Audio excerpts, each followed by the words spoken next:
আচ্ছা ভাবুন তো, আজকের এই যুগে যেখানে সবাই শুধু ভাইরাল হওয়ার দৌড়ে ছুটছে, সেখানে যদি বলি আজ থেকে ১৫০ বছর আগের লেখা একটা প্রবন্ধ আমাদের বর্তমান কন্টেন্ট ক্রিয়েটর বা পরীক্ষার্থীদের জন্য সবচেয়ে দারুণ একটা গাইডলাইন হতে পারে। হ্যাঁ, ঠিকই শুনছেন। আজকের এই বিশ্লেষণে আপনাদের স্বাগত জানাচ্ছি। আজ আমরা সাহিত্য সম্রাট বঙ্কিমচন্দ্র চট্টোপাধ্যায়ের বাংলার নব্য লেখকদিগের প্রতিনিবেদন প্রবন্ধটির একেবারে গভীরে ডুব দেব। সত্যি বলছি, এটা শুধু খটমটে কোনো সাহিত্য তত্ত্ব নয়, বরং এতে এমন কিছু নিয়ম আর নৈতিকতার কথা বলা আছে যা আসলে যে কোনো যুগের জন্যই একেবারে পারফেক্ট। তো পুরো আলোচনাটাকে আমরা খুব সহজেই ৫টি ভাগে ভাগ করে নিতে পারি।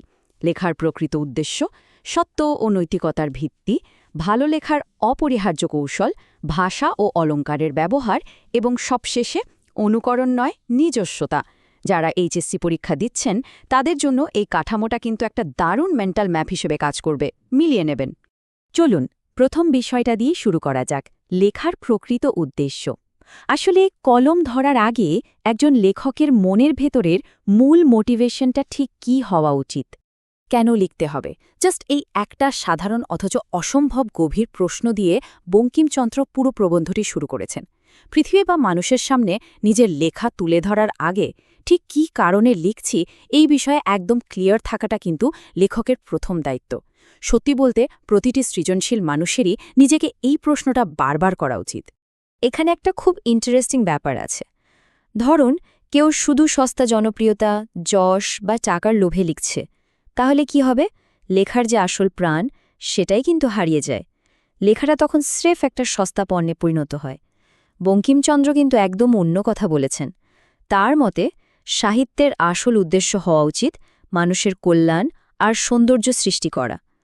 যে লেখা সমাজে কোনো পজিটিভ প্রভাব ফেলতে পারে না বা মানুষের মনকে আরেকটু উন্নত করতে পারে না, সেটা কিন্তু কখনো কালজয়ী হয় না। তাই লেখার পেছনের উদ্দেশ্যটা হতে হবে একদম নিঃস্বার্থ। এবার ২ নম্বর পয়েন্টে আসি, সত্য ও নৈতিকতার ভিত্তি। একজন লেখকের কলম সমাজের ওপর কতটা প্রভাব ফেলে আর তার দায়িত্ববোধটি কেমন হওয়া উচিত, চলুন সেটা একটু দেখে নেওয়া যাক। বঙ্কিমচন্দ্রের কথা এখানে একেবারে পরিষ্কার আর আপোষহীন। লেখায় যদি কোনো অসত্যের ছায়া থাকে, ধর্ম বা নৈতিকতা বিরোধী কিছু থাকে, কিংবা পরনিন্দা ও স্বার্থপরতার মতো ব্যাপার থাকে, তাহলে সেটা সমাজের জন্য মারাত্মক ক্ষতিকর। বিশেষ করে এইচএসসি পরীক্ষার্থীদের কিন্তু এই পয়েন্টটা খুব ভালোভাবে মনে রাখতে হবে। সাহিত্যের মূল ভিত্তিটাই হতে হবে নিখাত সত্য আর নৈতিকতা। লেখক যত বড় জিনিয়াসই হন না কেন, তার লেখায় যদি নীতির অভাব থাকে, তবে তার সমাজকে উল্টো ধ্বংসের দিকে ঠেলে দেবে। সহজ কথায়, সত্য আর ধর্ম ছাড়া সাহিত্যের কানাকড়িও মূল্য নেই। আচ্ছা, দর্শন আর নৈতিকতার কথা তো অনেক হলো। এবার চলুন একদম প্র্যাকটিক্যাল আর কাজের কিছু কৌশলের দিকে তাকাই। ভালো লেখার এই অপরিহার্য কৌশলগুলো কিন্তু পরীক্ষার খাতায় বা আজকের দিনের যে কোনো লেখালেখির জন্য একেবারে দারুণ কাজে দেবে। দেখুন, যে কোনো লেখা শেষ করার পরই আমাদের মনে হয়, ইস, কখন যেটা প্রকাশ করব। এই তাড়াহুড়োটা কিন্তু একদম কন্ট্রোল করতে হবে। বঙ্কিমচন্দ্র একটা দারুণ পরামর্শ দিয়েছেন। লেখা শেষ করে সেটাকে কিছুদিন ফেলে রাখুন। এর পেছনে একটা দারুণ সাইকোলজিক্যাল ব্যাপার আছে। সদ্য লেখা শেষ করার পর আমরা আমাদের নিজেদের লেখার প্রতি একটু বেশি বায়াসড থাকে, কিন্তু কিছুদিন পর যখন আবার সেটা পড়বেন, তখন দেখবেন একদম বাইরের একজন মানুষের মতো ভুলগুলো ধরতে পারছেন। তখন লেখার দুর্বলতাগুলো সহজেই চোখে পড়বে। নিজের লেখাকে নিখুঁত করার এর চেয়ে ভালো উপায় আর হতেই পারে না। ভুল ত্রুটি তো সংশোধন হলো। এবার আসি শব্দের গাঁথুনি আর স্টাইলের কথায়। আমাদের পরের পয়েন্ট, ভাষা ও অলঙ্কারের ব্যবহার।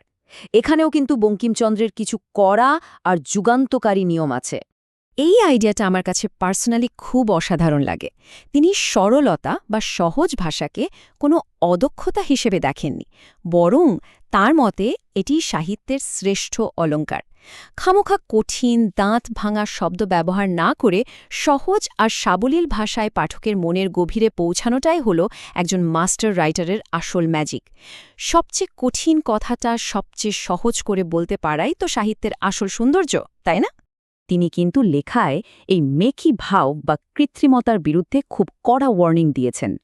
অনেকেই আছেন যারা নিজেদের পণ্ডিত প্রমাণের জন্য অকারণে ভারী সংস্কৃত শব্দ বা খামোখা ইংরেজি কোটেশন জুড়ে দেন।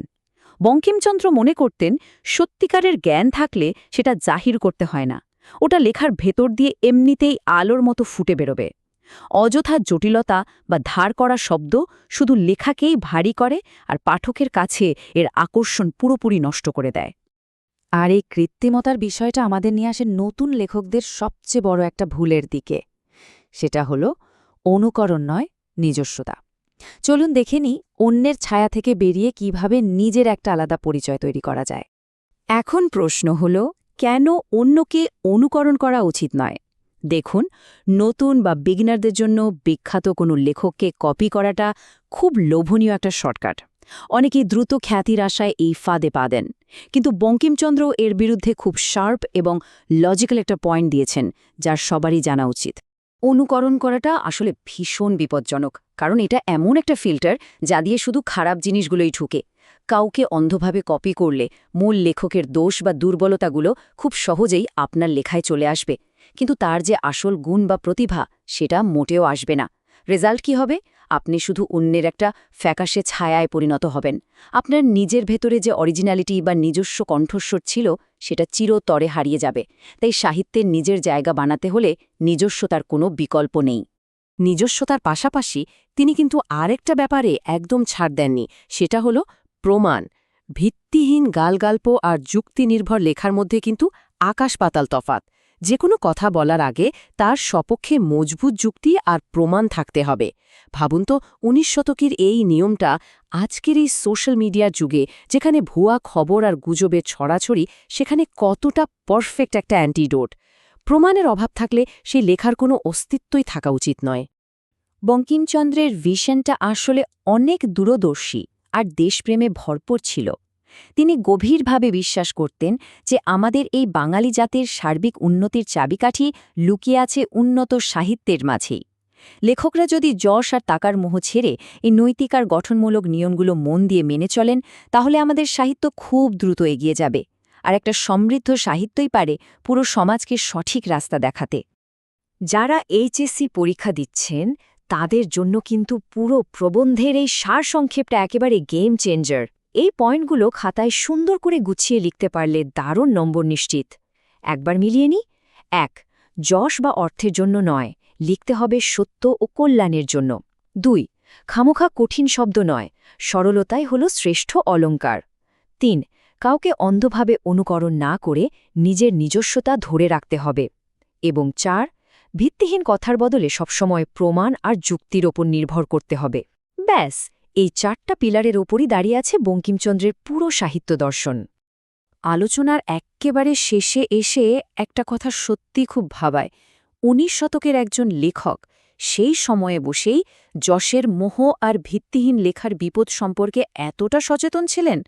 একটু কল্পনা করুন তো, আজকের এই ভাইরাল কন্টেন্টের যুগে, যেখানে ভিউ, লাইক আর শেয়ারের পেছনেই সবাই দৌড়াচ্ছে, সেখানে যদি প্রতিটা কন্টেন্ট ক্রিয়েটর এই ঐতিহাসিক নিয়মগুলো মেনে চলত, তাহলে আমাদের চারপাশের মিডিয়া জগৎটা কতটা দারুণ আর নির্ভরযোগ্য হয়ে উঠত, তাই না?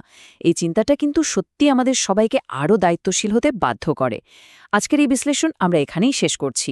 শিখতে থাকুন, আর হ্যাঁ, সব সময় সত্যের সাথে